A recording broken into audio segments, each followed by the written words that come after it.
Titanic farming is some of the most brutal content in Path of Exile right now. So what if we take this brutal content, apply it to rogue giants, put it into a tier 17 map, apply a bunch of rarity to the gear, and then still don't end up dying? Would that sound good? Because that's exactly what you're looking at right now. This is update 3 of my Trickster. We have a couple of changes that I want to go through. If you want to get into the thick of it, you can find the time codes below, and while you're down there, hit that like button. But first things first, welcome back my past, present, and future Tricksters. The name is Wolf, and I am happy to have a character that can handle the brutal content that I set out to do. In fact, it is much better at it than I originally thought it was going to be. As you can see right here, we have been able to farm up quite a juicy amount of gear. This is actually the map that I found the Squire on, if anybody reminds themselves of that. I was watching the stream just a few hours ago. And it has been incredibly lucrative. This is essentially a one-to-one carbon copy of my Magic Find Strat that I have a video on as well. And it's working phenomenal. There are, however, a couple of issues as well. First of all, the clear is not screen-wide, right? It is very much designed for enemies that are standing close to you, if not entirely inside of you. So you have to be ready for someone to be inside of you, alright? Because if you have, for example, this rogue exile that kind of just keeps walking away from you, Splitting Steel kind of struggles. Although Splitting Steel, due to its shotgunning effect, is probably one of the best single-target opportunities you have with this build. Otherwise, maybe Molten Strike. It is, however, problematic if they walk out of your damage. So do be wary of that. I think this is a very good example of the pros and the cons. The pros being we are super tanky, have incredible damage with a lot more ceiling to go. But alternatively, there is a lack of convenience if the enemies walk away from you. And you are a terrifying presence, so they will get scared, they will walk away. Now, having that said though, it has been a phenomenal journey so far to become immortal again. I actually think that this version of the build is far more tankier than my last league's version, where I was more of an instacker because I didn't use Aegis back then. I was using Wicked Ward and instacking. But this is tank. This is a lot of tank. This might be even more tank, because even when I was dealing with like minus 36 max res, I was still tanking the boss like it was no problem. I was still tanking Shaper Beams and these super juiced Exiles. So I know we have the tank. The next step, however, is going to have to be finding ways to get more damage and more quality of life, more attack speed. And that's going to be very costly without sacrificing Magic Find. If we sacrificed Magic Find, we could do a lot. We could do a lot more. And maybe that's the plan. Maybe we just have to give up on the Magic Find. But until then, as you can see, it's super tanky. It's not without its downsides. But let's get into the thick of it all as we dive in. And here is my current character, 96. I know I should have leveled more, but I've also been trying to cultivate a different variant of my tileset farm strat for version 5. So I've had multiple projects going on. However, the gear itself hasn't been changing much. We still have the Ephemeral Edge, although I do want attack speed as the second corruption. The Ephemeral Edge is just too slow of a weapon. A lot of people are switching to in-stacking, very similar to what I did last league, because it just feels better, because you can have a better base weapon, better base speed, and it's a lot easier to scale since we now lose out on that flask mod that would otherwise give us an incredibly large amount of attack speed, right? So the Ephemeral Edge feels a little sluggish. But yes, there are ways to fix that, but it is a lot of cost. So if you don't like the Ephemeral Edge and you prefer in-stacking, try to find a dagger or alternatively a sword with the synthesized implicit for lightning damage based on intellect, and then just become an in-stacker. You can drop the block, you can go full evasion, you can go Wicked Ward, you can run Azeri's Shield as well to become curse immune, which is very, very nice. A lot of value there to be had as well. If I was purely softcore and tier 17s were not on my radar, that's exactly what I probably would do if I wasn't interested in Titanic content too. So I know it's powerful, and I've played a version of that last league, so it's very, very good. The Lich Circlet is pretty much the same as it was before because we haven't changed out of rarity, but it's a big reason why we have so much rarity against rare and uniques. I'm still looking for Aegis Auroras. The high-rolled ones are okay, but I also have to double corrupt them still. Other than that, the corruptions you can often find that are affordable on good rolled Aegis Auroras are oftentimes sockets, like plus level to sockets.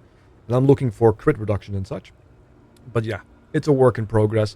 Lucky on the amulet is still pretty good. We have Arcane Focus as well for more energy shield. The Nimbus is the reason I don't like Val Lightning Strike of any variant. With Splitting Steel, it allows for the shotgunning, which is ridiculously good feeling. So if you are planning to not run Nimbus, you can either go with a Lightning Strike, and I think there's even versions for Molten Strike that don't use Nimbus, but keep an eye out on that. I am not a Molten Strike expert. It is, however, something you can do. If you don't like Splitting Steel, Molten Strike would be the single target alternative, although your clear might be a little lackluster compared to Splitting Steel with an Awakened Fork. So keep that in mind. Although you could do a Woke Ancestral Call, I suppose. Anyway, we're brainstorming here. The Necrotic Armor, as you can see, still pretty much the same. This is going to be probably the most problematic upgrade because we need a Fractured Necrotic Armor with global defenses, then apply the 12% enchantment on it, and then find a way to craft it. It's going to be wild. And I think I need a PhD, because when I was looking into it, it seemed incredibly overwhelming. Or I need a mirror so I can buy it from someone. So either way, it is problematic. We also have the Warlock Gloves right here, as you can see. We can actually switch away from attributes, but it's more intellect, so I've kept it. But otherwise, it is still the Rage and Lightning exposure. It is nice, though, to be able to switch some stuff out. We'll go through that on the gems itself. And then we have Mage Blood.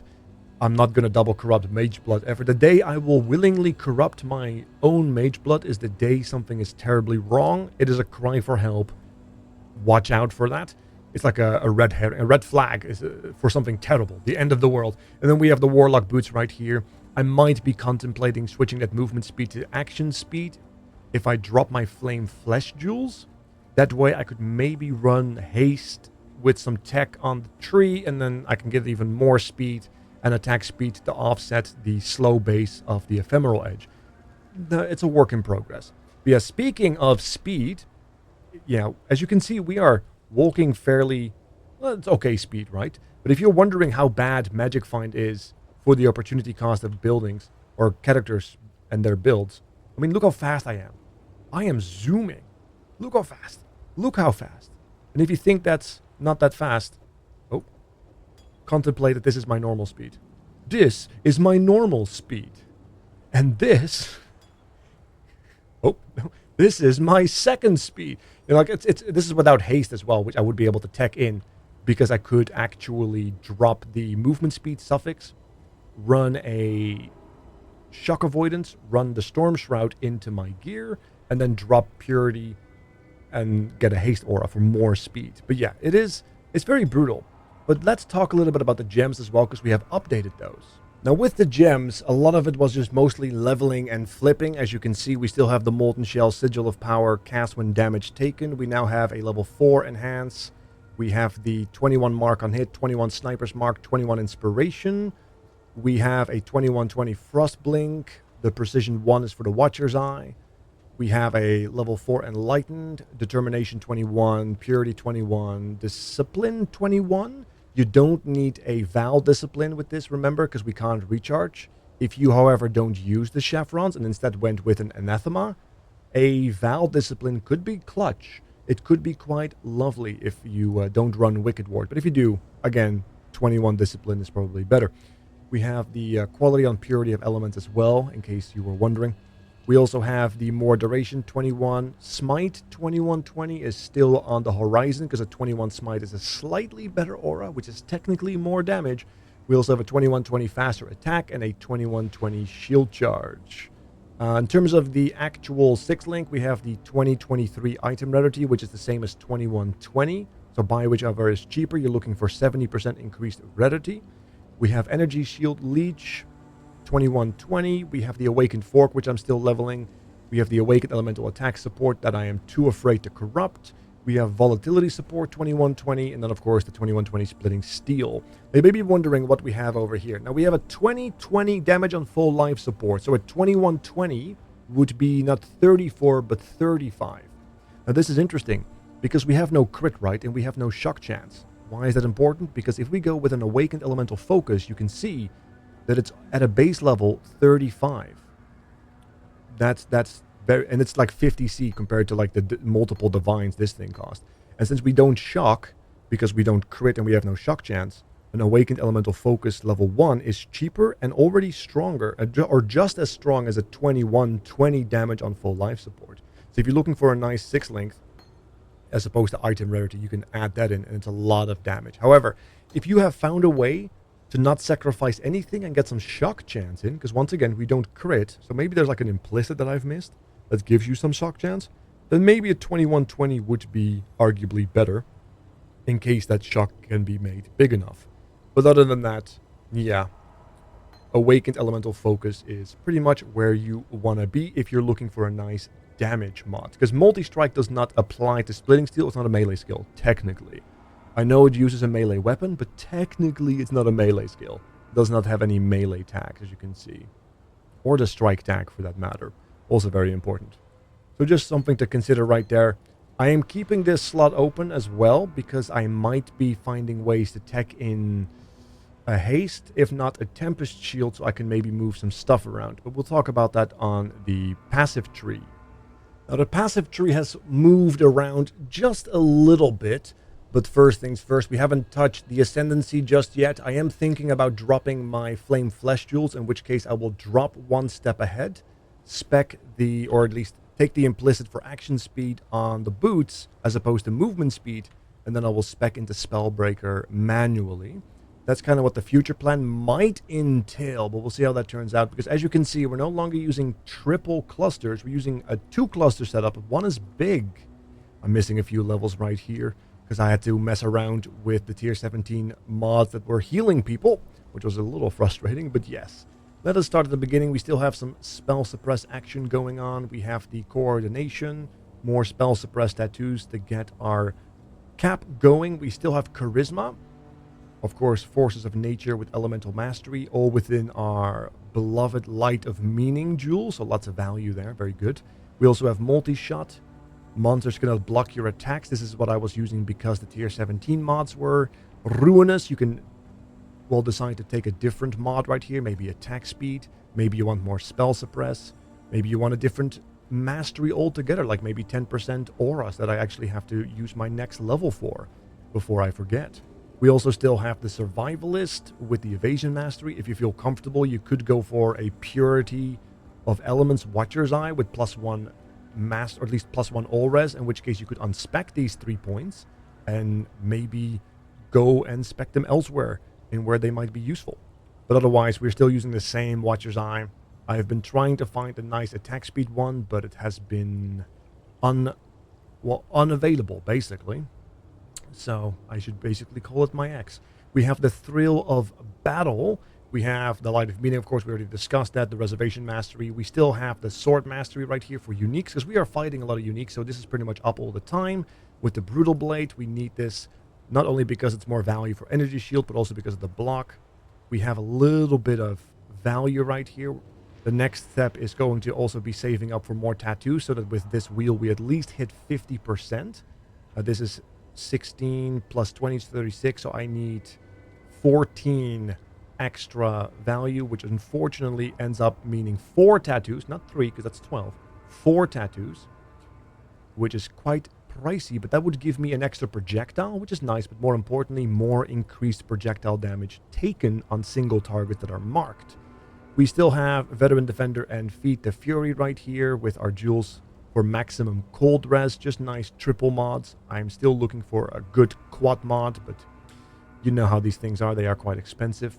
Deflection with the block mastery to get our block cap to 65-65, which is what it is because of versatile combatant. Speaking of, we also have iron reflexes, more block with the block mastery, as you can see.